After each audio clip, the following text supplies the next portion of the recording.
Good morning mga bata, mura naman noon tag teacher ani. So bitaw maubitaw ning kahimtang sa 4th year college na tanawa baya sila. Gadwa to, ako driga. Meeting na intawon. Gimingaw kog takraw ba? Kanang ganahan pa kaayo ka. Mo dua og takraw pero kay busy na kayo para sa deployment. Ay tamang tanaw na lang jud kasakit sa budhaha. Dati ako manang dula-dula sa takraw court Pasalamat jud ta ba kay bisag wala naka-takraw court. Daghan pa kaayong imusunod. So, kinahanglang yung daotong nga dili sa tanang panahon ato. Salamat sa mga takraw player dyan. Mabuhay kayo. I'm here busy na kaayo nang inabuhi. By the way, okay, rako, during dapita.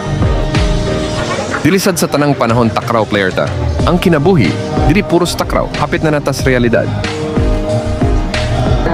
Nag-admit kami guys. 4th year na gitawar may awa. Mana? Freedom to feel analysis.